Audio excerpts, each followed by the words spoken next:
Very polite, don't you think, about bowing? Anyway, I'm Jeff Diamond. Welcome you to another Degrassi video, and today we take a look at It's Asian Heritage Month. Now, a lot of people have different opinions on what describes someone as Asian and all that. Is it just a certain look, like people from Japan, China, and Korea, and all that? Because basically, they look the same, but that's being Oriental. That's not completely Asian. Asia is made up of a lot of countries, over 30 of them, and there are countries in Asia that are not China, Japan, and Korea. There's Vietnam, Laos, Kyrgyzstan, Malaysia, Indonesia, India, Pakistan, Sri Lanka. Those countries. So anyway, for this Asian Heritage Month, I've got to be honest with you. I didn't know much about Asian cultures in the Degrassi universe. So basically, I don't know way too much, but basically, I decided to do this video in honor of Asian Heritage Month and to see how many Degrassi characters were Asian. The first main Asian person on Degrassi was from Degrassi Junior High and High by the name of Yick Yu. Yickyu. Basically, he was a poor boy who came from his family to live in Canada after escaping from the Vietnam War. He wasn't happy and confident, but he made good friends and gained confidence. He was best friends with Arthur, and it was portrayed by Silek Sahanasi. Can't pronounce it.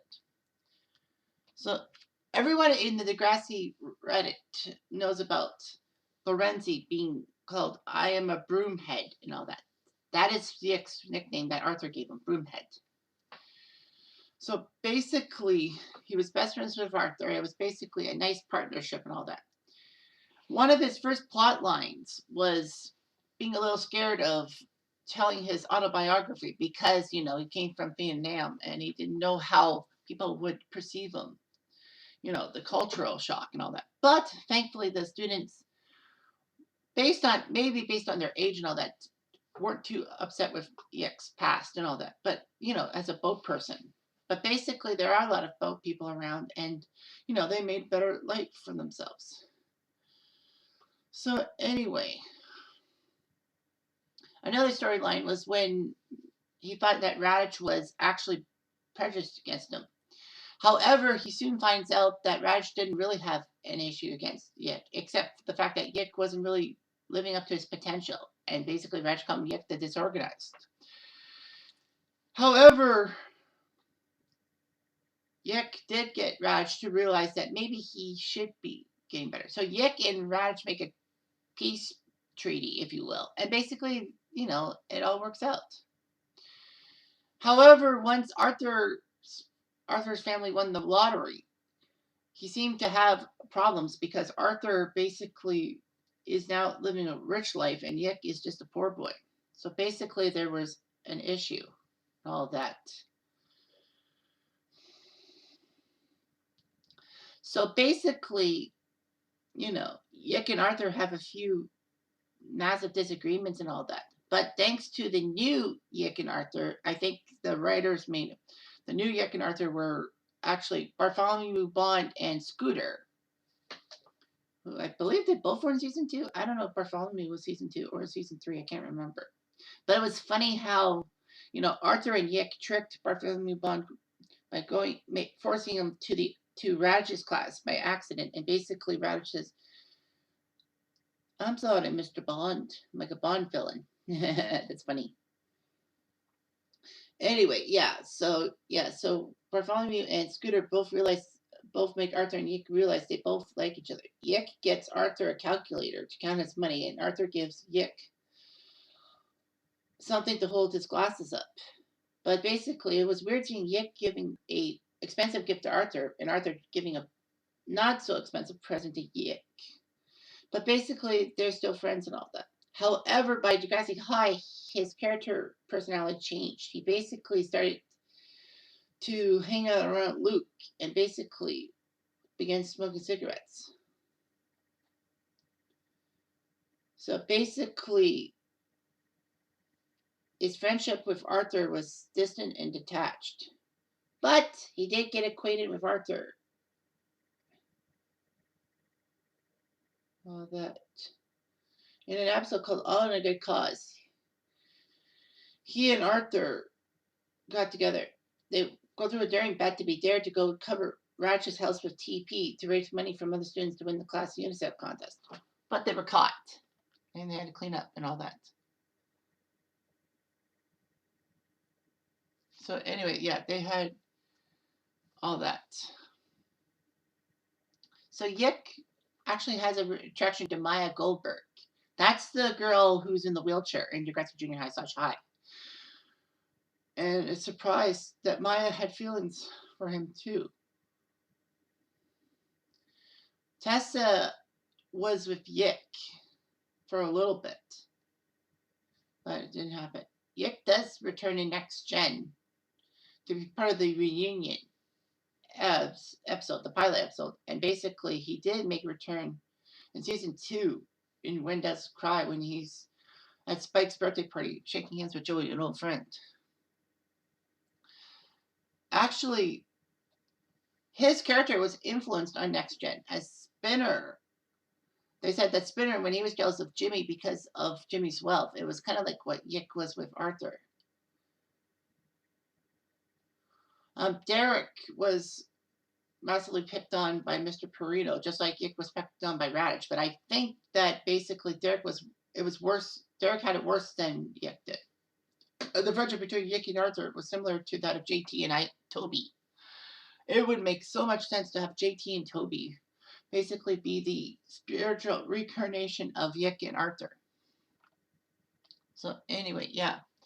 Yik was actually the first non-white male student in the franchise. Other ones were BLT, Scooter, Paul, I think that's one of Lucy's boyfriends, Bronco, Jimmy, Danny, Damien, Sav, Connor, Dave, Sane, Dallas, Winston, Tiny, VJ, Boz, and Syed. Yeah, there were many students born outside of Toronto. From Vietnam. That's the Philippines. He's the first main character that's actually a refugee. Hazel, Rasha, Syed, and Abra are the others who were a refugee and all that. And a lot of people said that Yik shows attractions similar to J.T. York. So basically, that was the first main Asian character. Another Asian character who was huge was Kendra. That was Spinner's adopted sister. In season 2, Kendra is introduced to the Degrassi fold. Basically, she's now in grade 7, so she gets to go to Degrassi Community School. And Toby has eyes on her, literally, as Toby seems to be stalking her with her eyes and all that. Toby falls in love with Kendra because Kendra loves anime just like Toby does. And basically, Toby doesn't know how to deal with a girlfriend. Kendra is a decent person and all that. And a good romantic interest for Toby. Unfortunately, the relationship has a big snag as Toby is basically seen trying to talk. He talks down to himself saying that, he's worried about losing Kendra as a girlfriend. Now, of course, Toby smothers Kendra, and Toby's just trying to make sure that Kendra doesn't break up with him, that he wants to make sure he does everything right. Kendra assures Toby that everything is okay and all that. You can lay off a little bit. I still like you and all that. It's imperative to know that Toby possibly was worried about losing Kendra because of the relationship issues in his own family. Because, his parents broke up and his dad is with Ashley's mom. So basically, they were co-blended and all that. So anyway, Kendra was good and all that. She had a few nice roles and all that on the floor hockey team. And she was also in the episode that Hazel actually apologizes to people about things and says that she's from Somalia, not Jamaica. That's what they all thought she was. And no, Somalia is not Asia. It's Africa. So basically put, that episode, Kendra says in a class discussion, I don't know what the problem is. My parents are white. I'm Chinese. We all fit well together. It's a good dynamic. Of course, she was adopted. And Spinner basically wanted to rip Toby a new one, saying that if you hurt my sister, I'll rip you a new one. You know, the worst part is that Kendra kind of got blackholed in a sense, especially season 3. She got in a few episodes in season 3, including the Christmas one, but after season 3, she was gone. Now, rumors were circulating that Kendra, the actress who played Kendra, her parents basically were not happy with a pregnancy scare or sex storyline between Kendra and Toby. So basically, they pulled Kendra out of the thing. And it's weird that Spinner never mentions he has a sister and all that after season 3. It's pathetic, don't you think?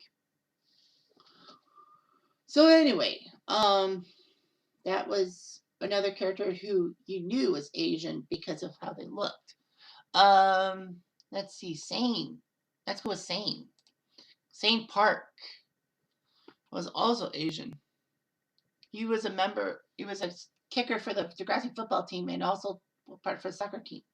He was open about his sexuality, about LGBT, and tried to get Riley to admit his sexuality and all that.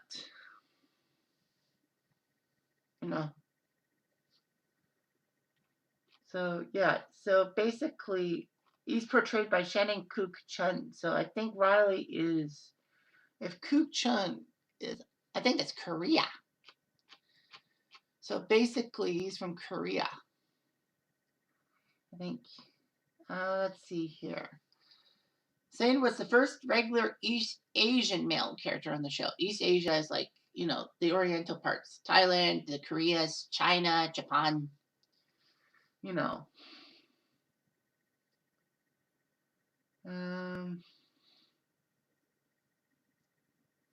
Sane's the only character credited for half seasons. So season 2 and season 10, second half, and season 1, season 11, first half. So he's attending university with Riley in Korea. Yep, he's Korean. I knew that. He's from Korea.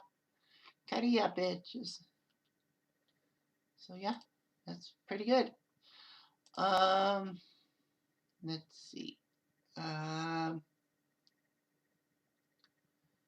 Okay, so here's a few other characters that you didn't think, like, they're not Asian, but they're technically quote unquote Asian.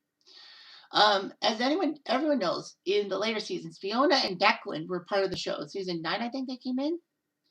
But Fiona and Declan were born in Tokyo to American expatriates. So technically, they were born in Asia, but they're American citizens. So they're part Asian, if you will, based on their birthplace. Rasha, Syed, and Abra are from Syria. And if memory serves me right, Syria is not part of Europe or Africa, so they are Asia. Yeah, the Syrian refugees and basically how Next Class handled their problems was kind of hit and miss, if you will. They talked about the Belgian bombings and all that, and basically how I think it was Syed who said that he refuses to wear any culture and all that because of how whites are treating him and all that. So basically, that's terrible and all that. But yeah, Russia especially, Syria, the Muslims have problems dealing with the fact that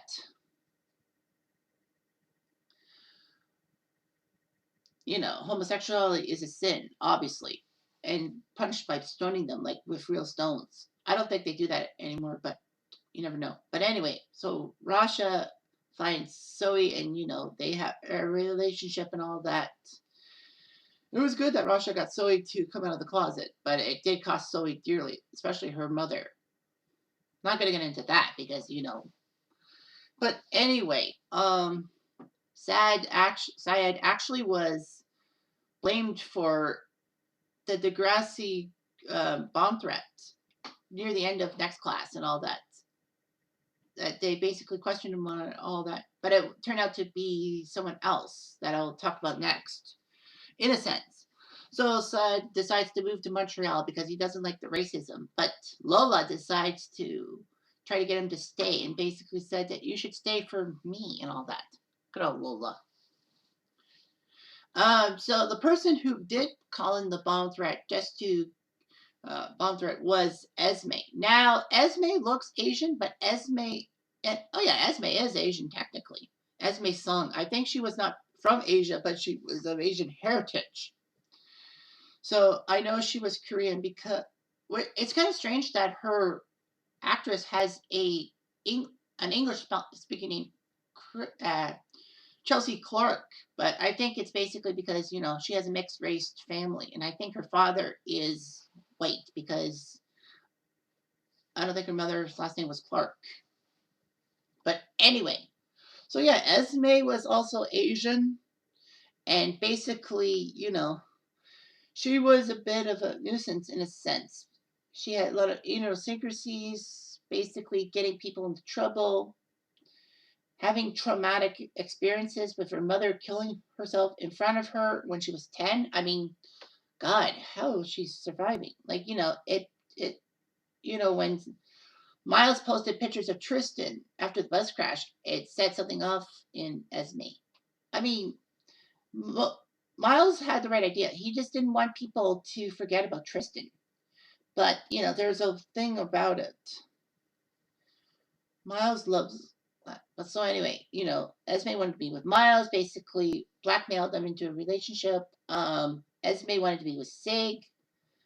Now, Sig and Maya went to the prom accidentally because Maya felt like she should never have given Sig the thing. So basically, Maya tries to tell Sig to go towards Esme, knowing that, Esme needs Sig. Esme was in a amorous relationship, if you call it that, with Frankie and Sig. It was weird.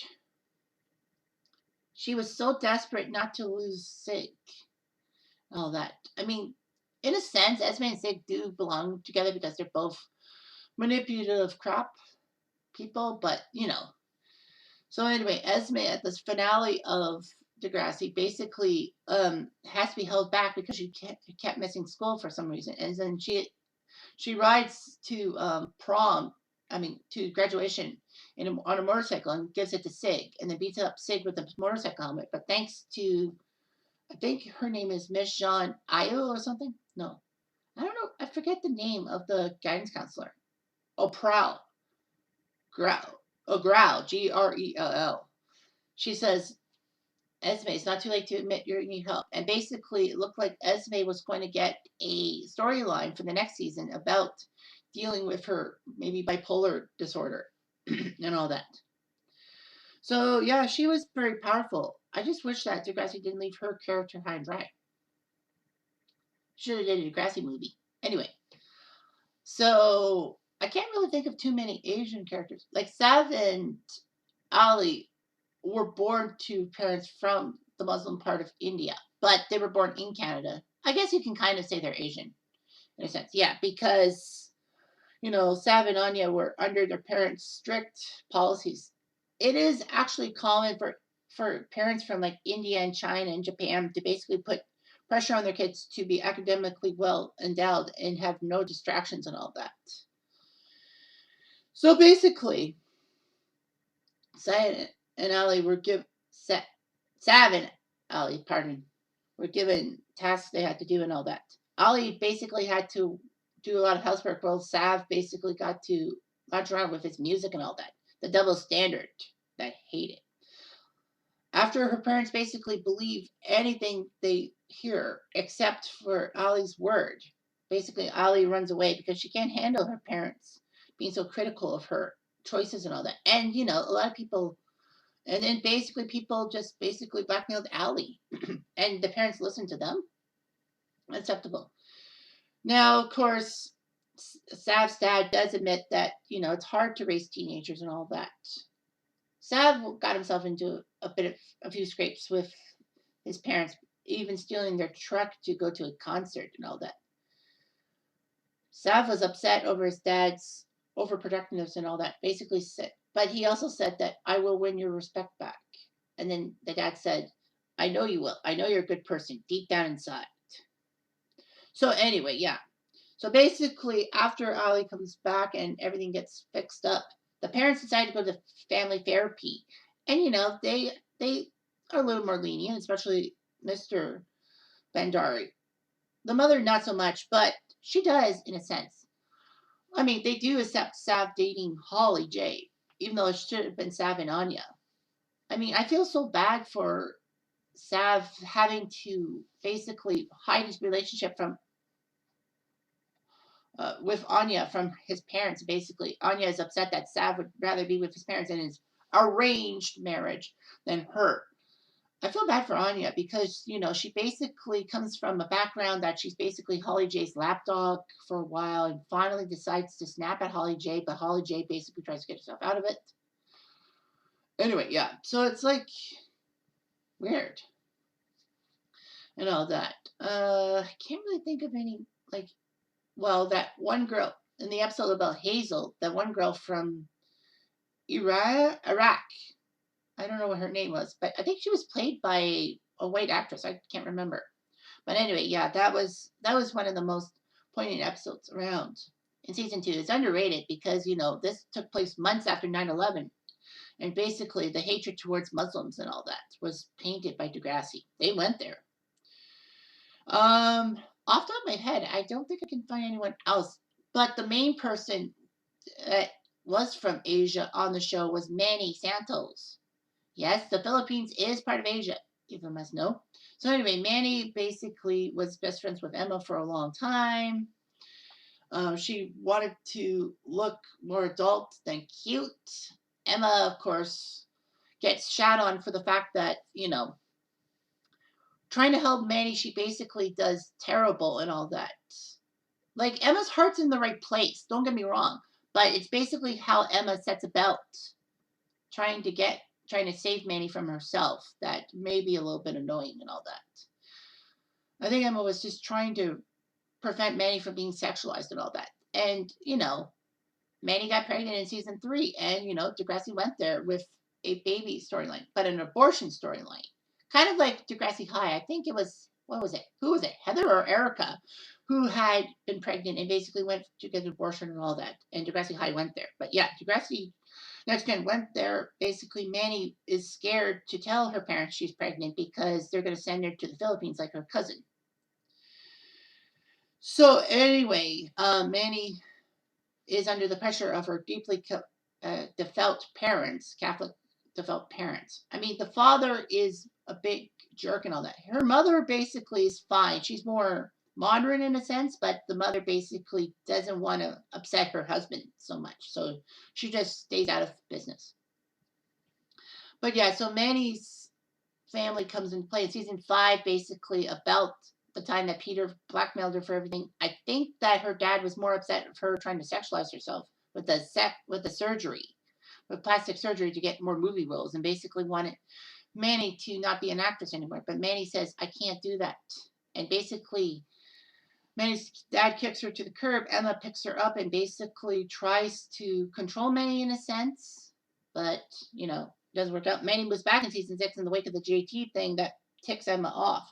I think Emma was just upset that Manny seemed to be running away from the fact that she was part of that party in which JT got stabbed and all that. Maybe she was upset. Like, I go into massive detail on videos about Emma in season 6 and all that, about why she's warranted in dealing with the Manny situation, about being mad at Manny and all that. But yeah, Manny and Emma were close. They had too many fights. Emma was probably the bad one in the relationship, and I will agree on that. So yeah, Manny had some mature moments and all that, especially telling JT off after he basically tried to shun Toby for being with Rick. So yeah, that was great and all that. She shows some characteristics.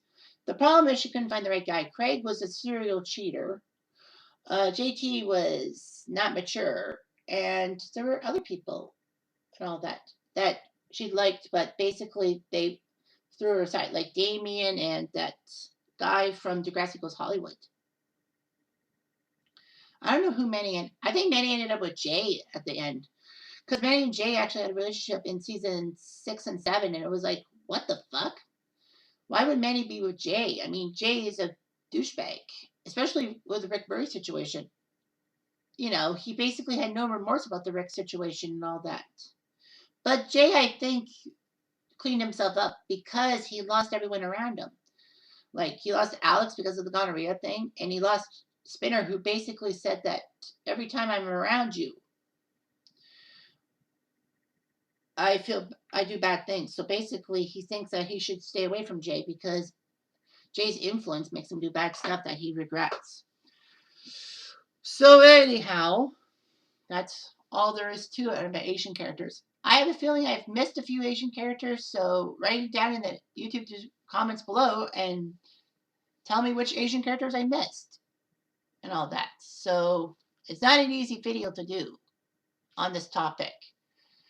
Mostly because I have bad memories sometimes. So, yeah. So, anyway, thanks for watching this. Salute to Asian Heritage Month.